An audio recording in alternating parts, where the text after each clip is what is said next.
말씀 충만하십시오. 성령 충만하시기 바랍니다. 한 해가 새롭게 시작되었습니다. 새해 첫 금요 회병 예배 오신 여러분 진심으로 환영하고 축복합니다. 우리가 새해가 되면 소망을 가지게 됩니다. 굉장히 마음이 들뜨지 않습니까? 왜냐하면 새해는 새로운 시작을 꿈꾸기 때문이에요.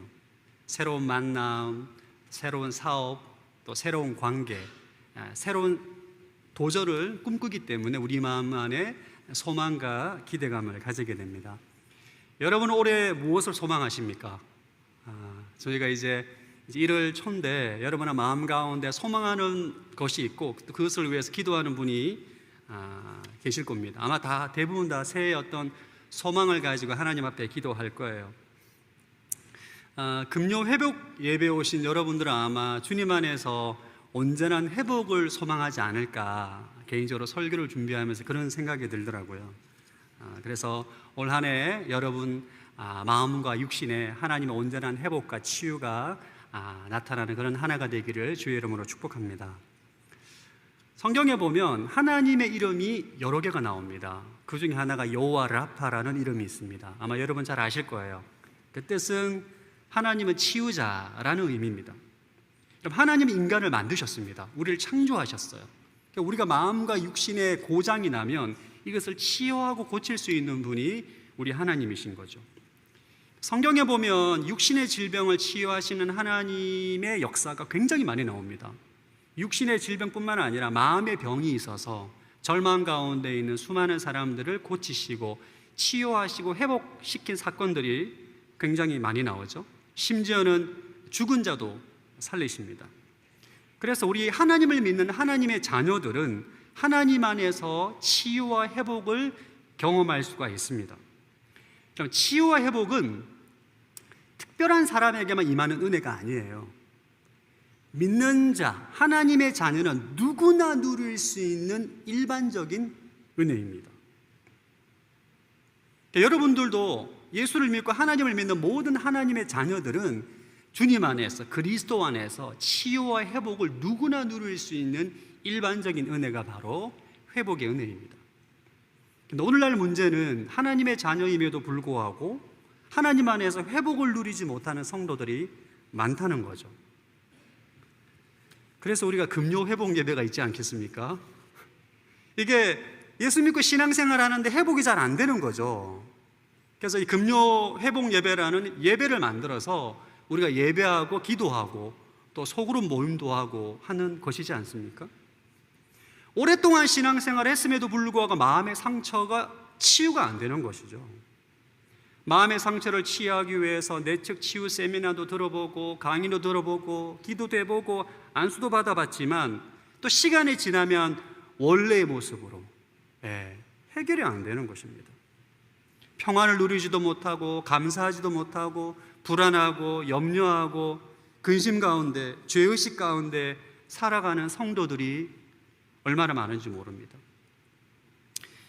마태복음 11장에는 예수님께 수고하고 무거운 짐진 자들 다 내게로 오라 내가 너에게 힘을 주겠다고 말씀하시는데 실제로 나는 예수 믿고 신앙생활을 하고 있는데 어느 순간 수고하고 무거운 짐을 다 지고 살아가고 있는 내 자신을 발견하게 돼요. 왜 난 하나님 안에서 그리스도 안에서 회복을 누리지 못하는 것일까?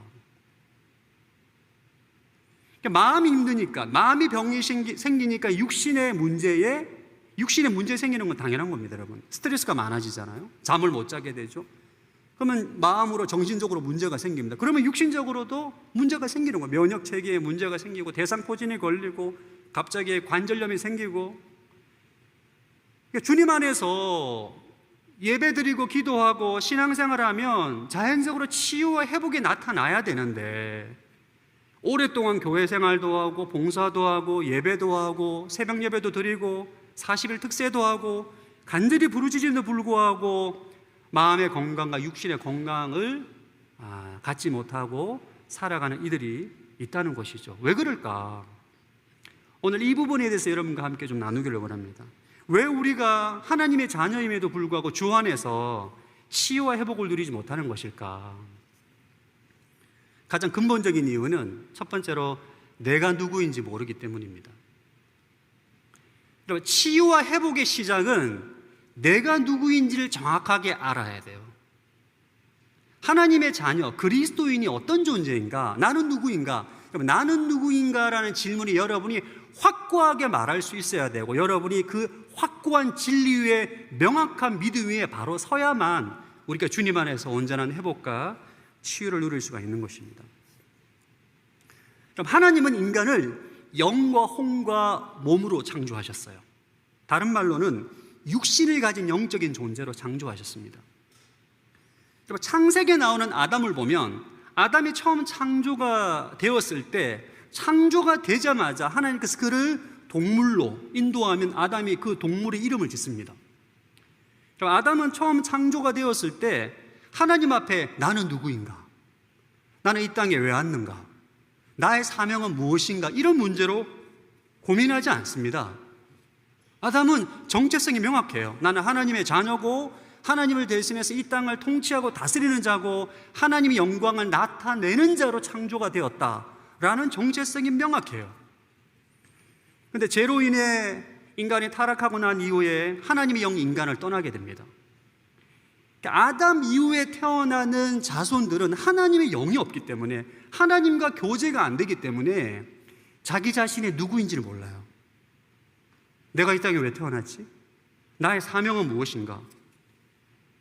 내가 내 자신의 누군지를 모르는 거예요. 그래서 자기 자신을 규정하기 위해 자신의 경험, 교육, 또 세상을 바라보면서 악한 영의 영향으로 스스로 자신을 규정하게 되는데, 나는 이런 사람이다. 이것이 바로 거짓자예요.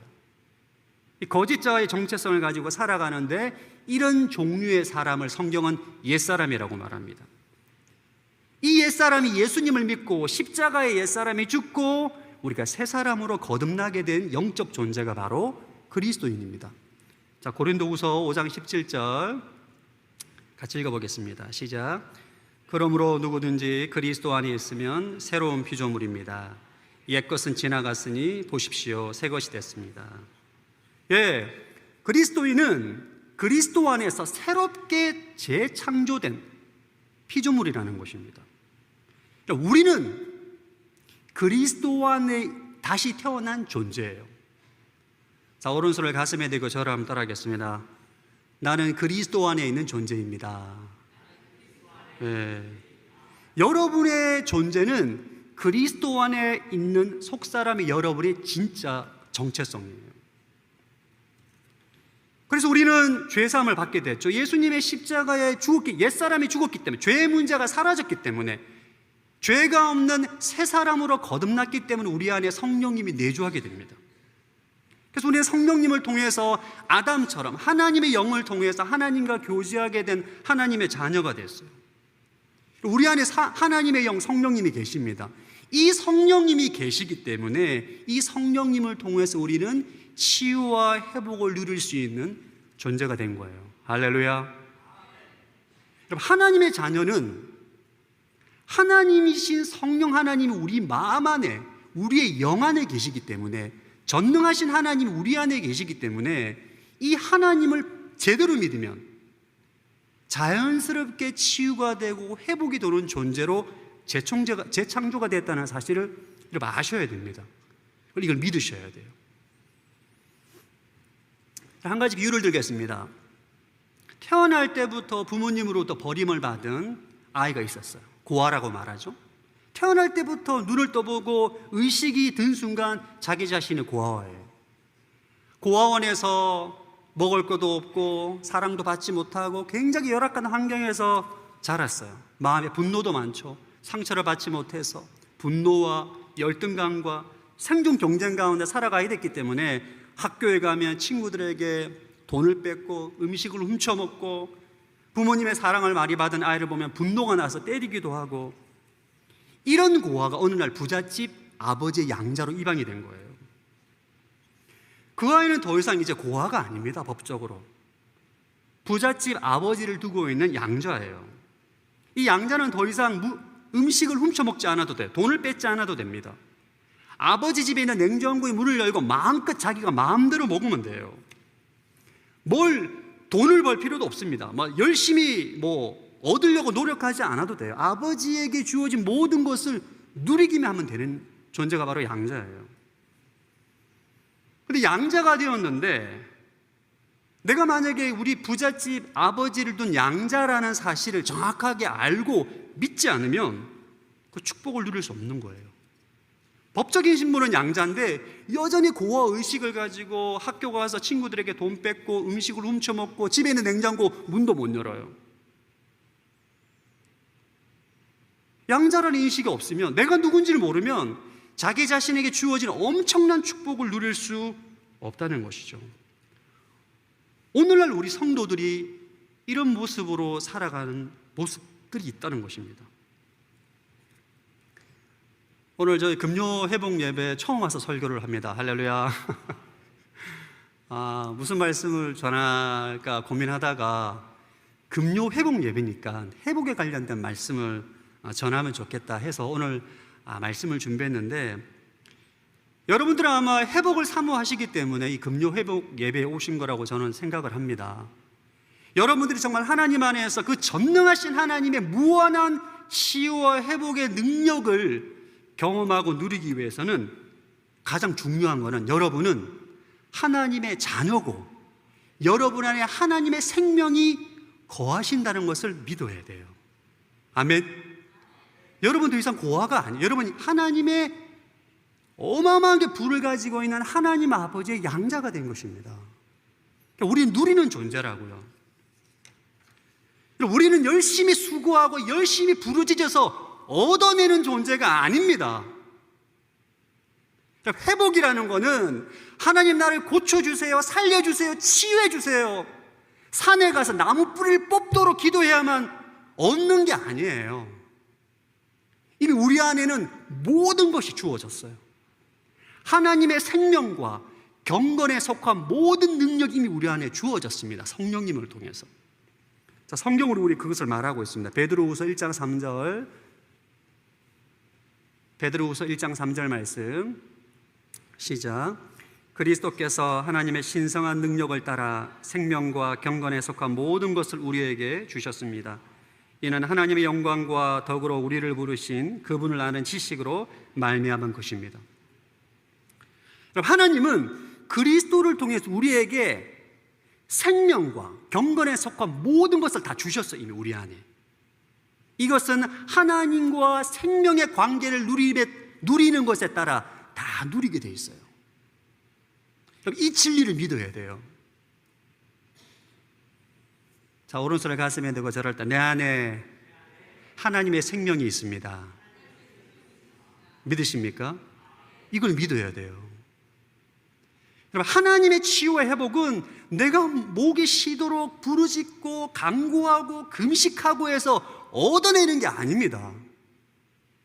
우리에겐 이미 하나님의 생명과 경건에 속한 모든 것이 우리 안에 이미 들어와 있어요. 주어졌습니다. 이것을 누리는 자는 하나님과의 생명의 관계를 가지는 사람에 따라 누리는 거예요. 그러니까 고아에서 양자가 되잖아요. 양자로서의 모든 축복을 아버지와 인격적인 관계를 누리고 그분을 알아가고 그분과 관계를 맺고 그분을 신뢰함으로 인해서 믿음의 생김에 의해서 아버지가 갖고 있는 모든 것을 누리게 되는 것이 양자의 특권이죠. 하나님의 생명은 외부에서 얻는 게 아니에요. 이미 우리 안에 주어진 것입니다. 여러분에는 하나님의 생명의 근원이 가득 차 있어요. 하나님의 생수가 여러분의 마음 안에 가득 차 있다는 것을 기억하셔야 됩니다. 문제는 우리가 그것을 누리지를 못한다는 거예요. 왜? 안 믿으니까. 자, 요한복음 7장 38절 한번 읽어보겠습니다. 시작. 누구든지 나를 믿는 사람은 성경의 말씀대로 생수의 강이 그의 배에서 흘러나올 것이다. 예수님 말씀하십니다. 누구든지 나를 믿는 사람은 그의 배에서 생수의 강, 성령이죠. 이 배에서 생수의 강이 흘러간다는 거. 왜? 내 안에 성령님이 계시니까. 여러분의 마음을 치유하고 여러분의 육신을 치유하고 여러분의 모든 몸을 회복시키시는 그 치유의 하나님, 성령 하나님이 여러분의 마음 안에 와 계세요. 그 하나님과 생명의 관계를 가질 때 그 생수가 여러분의 마음과 육신을 통해서 배에서 흘러나가는 거예요. 할렐루야. 이 진리가 확고해야 돼요. 여러분 지금 안 보이십니까? 제 배에서 생수가 흘러나가는 게 안 보이십니까? 여러분 한 사람 한 사람 한 사람이 하나님과의 생명의 관계를 가질 때 그 성령 하나님의 생수가 흘러가는 거예요. 그 생수가 흘러가고 생명이 흘러갈 때 여러분의 마음이 치유가 되고 회복이 되고 상처가 낫게 되고 육신의 질병도 고침을 받는 하나님의 역사가 나타나게 되는 것입니다. 이 진리가 여러분의 회복의 시작이에요. 이 진리가 확고해야 돼요. 우리는 그리스도 안에서 거듭난 하나님의 자녀이기 때문에 우리 안에 하나님의 생명과 경건한 습관 모든 것이 이미 들어와 계세요. 주어져 있어요. 우리가 누리는 자예요. 할렐루야. 이전에 제가 목회를 하는 그 공동체에 성령 집회를 했었습니다. 성령 집회를 성령을 경험하고 싶고 방언을 받고 싶고 또 치유를 받고 싶은 사람들을 기도하면서 이제 치유 사역을 하고 있는데 많은 성도들이 성령을 받고 방언의 은사를 받고 막 눈물을 흘리고 치유를 받는데 유독 한 분만 성령을 못 받는 거예요. 그래서 한 분만 성령을 체험하지 못하면 또 시험 들을 수 있으니까 우리 모든 성도가 다 달라붙었어요. 안수하고 방언으로 기도하고 주여 성령이 임하여 주소서 간절히 기도하는데 아무런 역사가 안 일어나요. 1시간을 넘고 기도했는데도 아무런 역사가 안 일어나요. 그래서 너무 힘들어서 끝나고 이제 만나서 좀 대화를 나눴어요. 혹시 뭐 기도할 때 어땠냐. 근데 한참 대화를 하다 보니까 그분이 왜 성령의 체험을 못했는지 이유를 알게 됐어요. 이분은 모태신앙인데 이분은 초등부, 중등부, 고등부 다 교회 학교를 거쳤어요. 근데 이분의 과거에 어떤 경험이 있냐 하면 초등부 수련회 가서 기도했는데 자기 혼자만 방언을 못 받은 거예요. 중등부 수련회 가서 방언을 또 자기 혼자 못 받았어요. 고등부 수련회 가서 또 자기 혼자 방언을 못 받아요. 대학교에 가서도 간데 자기 혼자 성령을 못 받은 거예요. 이분은 항상 성령 집회를 하면 부담스러워. 그리고 어떤 믿음에 가 이번에도 나는 방언을 못 받는 게 확실하다. 구하고 찾고 문을 두드리며 성령을 주시겠다고 말씀하신 약속을 믿는 게 아니라 나는 이번 성령 집회에도 나는 방언을 못 받고 성령을 못 체험할 거라는 얼마나 강력한 확신이 있는지 몰라요. 아무리 얘기를 해도 안 받아들여요. 여러분 안 믿는데 어떻게 영능력이 나타나요? 안 믿는데 하나님의 성령이 내 안에 있고 그 성령님이 역사하실 때 생명과 능력이 나타나고 성령의 은사가 주어지고 권능이 주어진다는 걸 진리를 안 믿는데 어떻게 역사를 일으키냐고요, 하나님께서.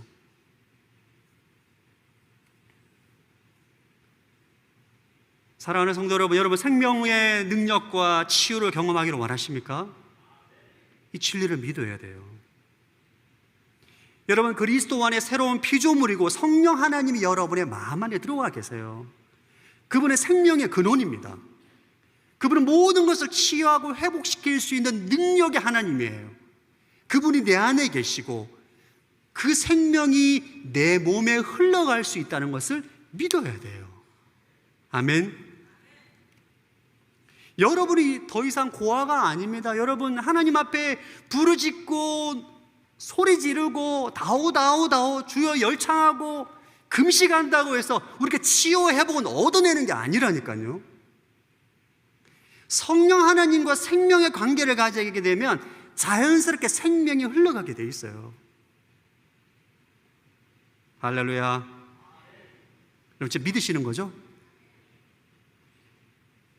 이게 제일 중요한 진리예요. 이 진리를 믿어야 돼요.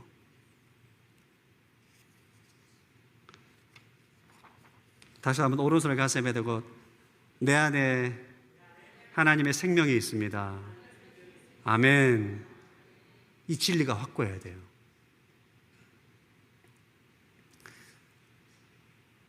이 진리가 확고하고 정말 믿을 때에 우리는 하나님의 생명과 치유와 회복을 누릴 수가 있습니다. 이런 질문을 하실 수 있어요. 아니, 목사님, 저는 목사님께서 조금 전에 전한 그 진리를 믿습니다. 그럼에도 불구하고 제 안에 하나님의 생명과 치유 회복을 누리지 못하는 것 같아요 라고 질문하는 분들이 계실 겁니다. 우리가 하나님 안에서 온전한 회복의 능력을 경험하기 위해, 생명을 경험하기 위해서 먼저 내가 누구인지 알아야 돼요. 내가 그리스도 안에서 거듭난 하나님의 피조물, 영적 존재, 내 안에 성령 하나님이 계신 영적인 존재라는 것을 알고, 두 번째로는 날마다 자기를 부인해야 돼요. 사실 오늘날 우리 성도들이 하나님의 생명과 치유와 회복을 경험하지 못하는 가장 큰 원인은 자기를 부인하지 않기 때문입니다. 오늘 설교 제목이에요. 새 생명의 시작, 자기를 부인하라. 다른 말로 거짓자를 부인하지 않기 때문입니다. 우리 안에 하나님의 생명의 저수지가 가득 차 있어요. 그 생명의 생수의 강이 흘러오는 믿음의 관을 막고 있는 것이 바로 거짓자입니다.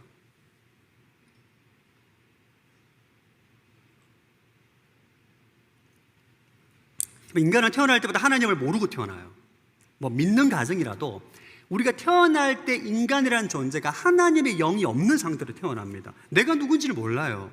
그래서 우리는 자신이 경험한 여러 가지 많은 경험들과 또 교육과 또 세상을 바라보면서 악한 영의 영향을 받아 자기 스스로 자기 자신을 규정합니다. 그게 거짓자예요. 그러니까 오랫동안 거짓자로 살았기 때문에 우리 안에 자연스럽게 거짓자의 의식을 가지게 됐습니다. 이게 마치 고아가 어릴 때부터 자기 부모님이 누군지도 모르고 내가 왜 태어난지도 모르고 고아로 자란 아이가 오랫동안 고아로 살다 보면 고아의식을 가지게 됩니다. 생존의식, 피해의식, 이런 고아의식을 가지고 살아가면서 모든 관계와 세상을 바라보는 것들 가운데 고아의식을 가지고 판단하기 때문에 여러 가지 많은 어려움이, 문제가 발생하게 되는 거죠. 부잣집의 양자로 되었을 때, 양자가 되었음에도 불구하고 아버지와 인격적인 관계를 가지지 못하고 양자로서의 특권을 누리지 못하는 이유는 고아의식이 남아있기 때문이에요. 법적인 신분은 양자가 되었는데 우리도 마찬가지예요. 여러분, 오랫동안 우리는 거짓자의 정체성으로, 거짓자의 의식으로 살았는데 예수 믿고 성령 받고 하나님의 자녀로, 법적으로 하나님의 자녀가 되었지, 우리 안에 거짓자의 의식이 굉장히 뿌리 깊게 남아 있습니다. 이 거짓자를 부인하고 거짓자의 의식을 부인하지 않고서는 우리가 하나님의 자녀로서의 이 축복을 누릴 수가 없는 겁니다. 그래서 예수님은 자신과 동행할 때 전제 조건을 우리에게 말씀해 주고 계세요. 자, 마가복음 8장 34절 말씀 한번 읽어보겠습니다. 시작. 그리고 예수께서 제자들과 그분을 따르는 사람들을 다 불러놓고 말씀하셨습니다. 누구든지 나를 따르려거든 자기를 부인하고 자기 십자가를 지고 따라야 한다. 예수님께서 말씀하신 자기를 부인하고 자기 십자가를 지고 나를 따라야 한다. 여기서 자기는 거짓자입니다. 자기를 부인하고 자기 십자가를 질 때 성령님과 동행하고 성령님의 생명을 경험하고 성령의 기름 부으심을 누리며 살 수 있다는 거예요. 우리가 거짓자의 속성을 알아야 돼요. 모든 인간은 다 거짓자로 살아왔기 때문에 우리 안에 뿌리 깊이 거짓자의 의식이 남아 있습니다. 송기철 장로님의 킹덤 빌더 영성이라는 책에 보면 이 거짓자의 의식 세 가지 특징에 대해서 말하고 있습니다. 첫 번째는 심리적 동일세예요. 생각과 감정은 원래 우리에게 인식이 도구입니다. 타락하기 전에 인간은 하나님께 우리에게 생각과 감정을 줬어요. 이 생각과 감정을 가지고 우리는 이 세상을 인식합니다. 그런데 인간이 타락하고 난 다음에 이 생각과 감정, 이 마음을 나라고 인식을 해요. 좀 어려운 말이, 예를 들면 우리가 어떤 사건을 통해 상처를 받게 되잖아요. 그 상처를 통해서 내 안에 부정적인 생각과 우울한 감정이 들어오게 되잖아요. 자꾸 그 생각을 하면 할수록 우울한 생각과 분노와 막 부정적인 감정이 올라오는데 이게 계속 흘러가면서 이 마음에서 벗어나지 못하는 예가 많습니다. 여러분 그렇지 않습니까? 그 생각을 꺼내낼 수가 없어요. 그 감정을 처리할 수가 없는 거예요. 왜냐하면 그 생각, 감정, 그 마음이 나라고 믿기 때문이에요. 그러니까 생각의 종으로 살고 감정의 종으로 사는 거예요. 왜? 그 마음이 나라고 믿기 때문이에요. 우리는 그리스도 안에서 거듭난 속사람이 진짜 나예요. 생각과 감정은 인식일 뿐입니다. 인식의 도구일 뿐이에요. 그러니까 이제 우리가 내 마음이, 내 생각과 감정이 나라고 생각하니까 이 나를 부인할 수가 없는 거예요. 좀 어렵죠? 자, 다시 말씀드리면 여러분, 우리의 실제는 그리스도 안에서 거듭난 나예요. 우리가 거짓자를 부인하고 거짓자의 의식을 거부할 수 있는 이유는 우리의 존재 자체가 새롭게 거듭났기 때문입니다. 여러분, 고아로 사는 사람은 고아의식을 부인할 수 없어요. 왜? 내가 고아니까. 여러분, 내가 고아인데 고아의식을 어떻게 부인해요? 그렇잖아요. 내가 돈 없잖아요. 부모님 없잖아요. 능력도 없잖아요. 그러니까 피해의식과 생존의식을 거부할 수가 없어요. 왜? 그게 내 실제니까. 근데 양자가 되었고 난 다음에는 고아의식을 부인할 수 있는 거예요. 왜? 더 이상 고아가 아니기 때문입니다. 우리는 그리스도 안에서 거듭난 속사람이에요. 여러분의 생각과 여러분의 마음은 여러분 자신이 아니에요. 굉장히 중요합니다. 우리가 왜 어떤 상황과 환경에 직면하게 되면 마음이 힘드냐 하면 그 상황과 환경과 사건을 통해서, 외부 사건을 통해서 올라오는 생각과 감정이 나라고 믿어버려요. 우울한 거예요. 내가 내 자신을 부인할 수 없잖아요.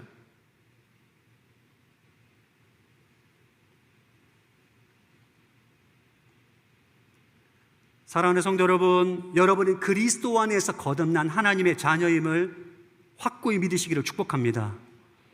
여러분의 생각과 감정이 여러분 자신이 아니에요. 거짓자의 생각을 거부하고 부인할 때 내가 죽으면 죽으리라. 우리가 사실 죽기를 두려워하거든요.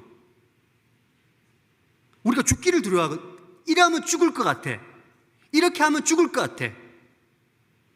죽어버려야 돼요. 할렐루야. 그게 거짓자의 생각이에요. 여러분, 안 죽습니다. 안 죽어요. 그건 여러분의 생각이지. 여러분, 이런 경험하셨을 거예요. 극심한 고난이 왔어요.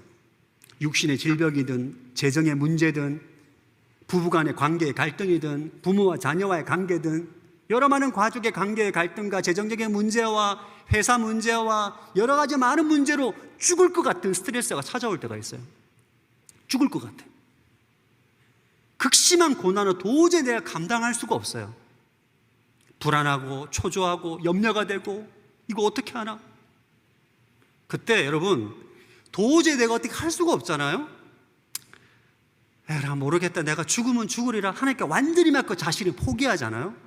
그때 여러분 경험하셨을 것입니다. 성령 하나님의 평강을 경험할 때가 있어요. 거짓자는 여러분, 내가 이러면 죽어, 내가 저러면 망해, 이래도 나 죽을 것 같아, 이 거짓자를 죽여버려야 돼요. 부인해야 돼요. 그럼 우리 안에 있는 성령님의 평강과 생명이 우리의 마음과 심령에 흘러나오는 거예요. 생명이요, 평안이요, 기쁨과 감사가 흘러나오는 것입니다. 할렐루야. 여러분, 거짓자의 생각을 부인하시기를 주의 이름으로 축복합니다. 두 번째 거짓자 의식 특징, 두 번째는 심리적 시간이에요. 그러니까 거짓자는 늘 지금 이 순간 여기를 있는 그대로 바라보지를 못합니다. 과거의 경험에 기초해서 현실을 인식해요. 미래에 다가오지 않은 미래에 기초해서 현실을 인식합니다. 주로 이제 과거의 영광으로 살아가는 사람, 라떼는 말이야, 옛날에 이랬다고 이러면서 지금 현실을 있는 그대로 못 봐요. 다가오지 않는 미래에 대한 두려움으로 현재에 감사하지 못하고 늘 전전긍긍하며 살아갑니다. 여러분들이 지금 거짓자의 거짓자 의식을 가지고 살아가는지 그리스도 안에서 그리스도의 의식으로 살아가는지를 내가 지금 여기 이 순간 어떤 관계를 맺고 있는가를 보면 됩니다. 이게 심리적 시간이라고 합니다. 심리적 시간. 거짓자는 늘 지금 이 순간 여기를 회피해요. 왜? 허상이 있기 때문에. 제가 최근에 작년에 넷플릭스에서 나오는 더 글로리라는 드라마가 있더라고요. 예, 송혜교 자매. 예, 학폭으로 인해서 큰 상처를 받고 이제 10년인가 20년이 지나고 난 다음에 이제 친구들을 만나서 복수하는 내용이잖아요. 드라마긴 해도 이 송혜교라는 이 인물은 과거에 오래전에 당했던 그 일련의 사건의 기초에서 모든 시간을 살아요.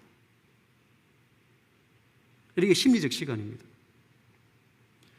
하나님은 어디에 계시죠? 하나님은 어디 계십니까? 하나님은 지금 이 순간 여기에 계세요. 우리의 몸이 어디에 있어요? 우리의 몸이 지금 이 순간 여기 있잖아요. 성령님 어디 거하십니까? 우리 몸 안에 거하시잖아요. 하나님은 지금 이 순간 여기에 계신다고요. 여러분의 의식이 과거에 빠져 있으면, 과거의 심리적 시간에 빠져서 현실을 인식하면 지금 이 순간 여기에 임재하시는 성령이 임재하는 들어갈 수가 없어요. 우리가 오랫동안 거짓자로 살았기 때문에 심리적 시간에 빠질 때가 굉장히 많습니다. 여러분 예배 드릴 때, 조금 전에 찬양할 때 입술로는 막 찬양을 하면서 지난주에 먹었던 맛있는 커피숍을 생각하고 누구를 만났던 시간으로 쫙 빠질 때가 있어요. 지금 설교를 들을 때도 제 설교를 듣는 것처럼 말하지만 갑자기 더 글로리를 막 생각하는 분들도 계실 수 있어요.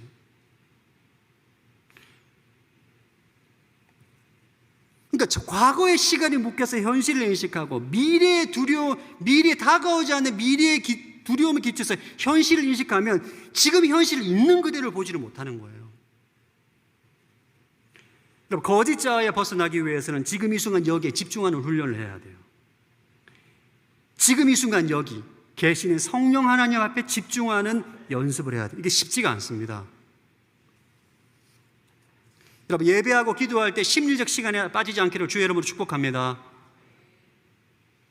여러분, 정말 이렇게 깨어 있어야 돼요. 왜냐하면 우리는 틈만 나면 과거로 빠지거나 미래로 빠져요. 지금 이 현실을 있는 그대로 바라보지 못하는 거죠. 지금 이 순간 여기를 있는 그대로 바라봐야 돼요. 왜? 성령 하나님 지금 여기 계시기 때문입니다. 여러분은 그렇게 마음을 먹고 찬양하잖아요. 설교를 듣고 기도하잖아요. 성령의 임재 안에 금방 들어갑니다. 하나님의 생명을 경험하게 돼요. 지금 이 순간 역사하시는 성령 하나님의 생수의 강을 경험하게 되는 것입니다. 세 번째 거짓자 의식, 세 번째 특징은 심리적 상상이에요. 거짓자는 상황과 환경을 통해서 기억을 왜곡시킵니다. 갑자기 목이 아프잖아요. 코로나 아닌가? 코로나 걸려서 폐렴에 문제가 생기는 거 아닌가? 병원에 입원하는 거 아닌가? 그러다가 뭐 잘못되면 어떡하지? 이런 막 상상에 막 빠지게 돼요. 부부관계에 사소한 말다툼을 했는데 이혼해야 되나? 이런 막 부정적이고 파괴적인 상상에 막 빠지게 됩니다. 여러분, 안 그러십니까? 저만 그런가요? 여러분, 다 그래요. 왜냐하면 거짓자의 속성이 그렇기 때문입니다. 여러분, 심리적으로 부정적이고 파괴적인 상상에 계속 나래를 펼치면 결국 우리는 불안하고 두려워하고 하나님을 향한 불신을 강화시키게 돼요. 이전에 제가 섬겼던 그 공동체 어떤 성도분이 계셨는데 이분은 진짜 걱정을 달고 살아요. 하루 종일 걱정거리를 묵상합니다. 남편이 출근하고 퇴근하고 오다가 뭐 교통사고 당하지 않을까? 우리 애가 학교 갔다가 돌아오는 길에 봉변을 당하지 않을까? 비가 오다가 나중에 뭐 뚝이 무너지지 않을까? 요즘 몸이 안 좋은데 혹시 뭐 어떤 혹이 생긴 거 아닌가? 암 종양이 생긴 거 아닌가? 하루 종일 심리적 상상에 빠져 있어요. 부정적이고 파괴적인 상상을 합니다. 부정적이고 파괴적인 상상을 하게 되면 마음에 불안과 두려움이 오게 돼 있어요. 스트레스가 오게 돼 있습니다. 스트레스 오게 되면 밤에 잠이 안 오죠. 불면증에 시달리게 되고 대상포진에 걸리고 면역 기능에 문제가 생기게 되고 그러면 육신의 병이 생기는 거예요. 우리 그리스도 안에 있는 우리 속사람은 상황과 환경에 기초한 부정적이고 파괴적인 상상을 하는 것이 아니라 말씀의 기초에서 거룩한 상상을 해야 돼요. 할렐루야. 말씀대로 생각하고 말씀대로 상상하고 그 상상한 대로 말하는 것이 바로 그리스도의 의식입니다. 자, 베드로전서 2장 24절 한번 읽어보겠습니다. 시작. 그분이 친히 나무에 달려 자기 몸으로 우리의 죄를 짊어지셨으니 이는 우리가 죄에 대해 죽고 의에 대해 살게 하려는 것입니다. 그분이 채찍에 맞음으로 여러분이 나음을 얻었습니다. 그가 채찍에 맞음으로 우리가 나음을 얻었습니다. 이 말씀을 상상하는 거예요. 거짓자는 우리 몸에 있는 통증과 질병으로 인해서 부정적인 상상을 하게, 통증이 더 심해질 거야, 병이 악화될 거야, 이러다가 암이 생길지도 몰라, 계속 이런 부정적인 상상으로. 그러나 이 상상을 거부해야 돼요. 거절해야 돼요. 우리 그리스도 안에 있는 속사람의 의식은 말씀으로 기초해서, 그가 예수님께서 채찍에 맞음으로 나의 질병과 통증이 나음을 얻었습니다를 생각하고 상상하고 느끼고 말하는 것이에요. 이게 우리 의식이 되어야 돼요. 자, 이사야 43장 19절을 읽어보겠습니다. 시작. 보라, 내가 새 일을 행하고 있다. 이제 막 솟아나고 있는데 너희는 느끼지 못하느냐. 내가 광야에 길을 내고 사막에 강을 만들고 있다. 예, 하나님이 지금 새 일을 행하고 계십니다. 아멘. 광야에 길을 내시고 사막에 강을 내시는 하나님을 생각하고 상상하고 느끼고 선포하고 말하는 것이에요. 여러분, 거짓자는 늘 상황을 보고 환경을 보고 부정적인 생각과 부정적인 상덕과 내가 죽겠다, 짜증난다, 내가 못 살겠다, 이런 저주의 말을 선포하게 해요. 그러나 우리는, 그리스도 안에 거듭난 속사람인 우리는 상황과 환경과 우리의 육체의 오감의 기초에서 상상하고 말하는 것이 아니라 하나님의 말씀의 기초에서 말씀대로 생각하고 상상하고 말씀을 선포해야 되는 거예요. 아멘. 그 말씀을 선포할 때 그 선포한 말씀이 내 심중에 심겨지고 내 안에 믿음이 생기는 것입니다. 여러분, 사람은 뿌린 대로 거두게 돼 있어요. 내가 생각하고 상상하고 말함으로 내 심중에 뿌리는 대로 거두게 돼 있어요.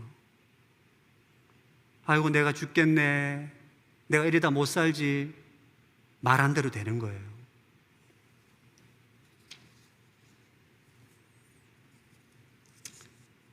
사랑하는 성도 여러분, 우리는 하나님의 은혜와 생명과 치유와 회복을 온전히 누릴 수 있는 존재예요.